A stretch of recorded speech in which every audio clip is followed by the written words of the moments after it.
Now, the Ethiopian Olympic legend Haile G has announced plans to head to the front line just a day after Prime Minister Abiy Ahmed announced he was joining the fight against rebel forces from the northern region of Tigray. That surprise move comes amid reports of rebel forces advancing towards the capital Addis Ababa. Their latest gain is the town of Shewa Robit, which is on the main road linking the capital to the north. The BBC's Emmanuel Nguza has more from Nairobi. It's a startling moment. Just 2 years ago, Prime Minister Abiy Ahmed won the Nobel Peace Prize, describing war as the epitome of hell. Today, he's threatening to march in person to the battlefront to join his troops in the year-long war against the Tigray People's Liberation Fighters.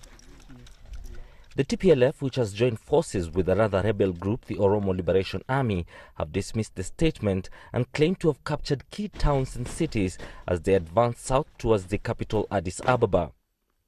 The government denies this. Supporters of the Prime Minister have cheered him on, calling him brave, but critics say it's just a publicity stunt by Mr. Abiy, who once served in the military. This has been a devastating war. There have been casualties, thousands killed and millions displaced by the conflict. Ethiopia declared a state of emergency at the beginning of November. The UN says nearly 500,000 people are living under famine-like conditions. Even aid workers have been targeted. Nearly 30 have been killed since fighting broke out. Rights groups have accused both sides of atrocities that amount to war crimes. The UN has reiterated calls for the release of humanitarian workers and more than 70 drivers detained by authorities earlier this month. No reason was given for their arrests. In Ethiopia, it's a fluctuating picture. The latest numbers I just received are 5 UN staff and 2 dependents are in custody. 6 staff, as we mentioned, were released yesterday, and 1 was released today. However, 1 UN staff member and a dependent were detained today. The African Union is leading efforts to bring a negotiated end to the fighting, but neither side has committed to talks. Earlier this month, U.S. Secretary of State Antony Blinken warned that out-and-out conflict will be disastrous for the Ethiopian people and also for others in the region.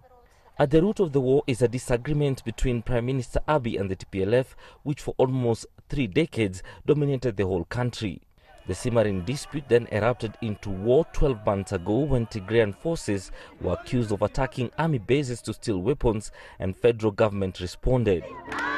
PM Abiy Ahmed came into power, bringing with him sweeping reforms and promising to heal old wounds. Today, the country is torn apart by bitter ethnic tensions that have led many to question how things could have gone so wrong for a country that held so much hope.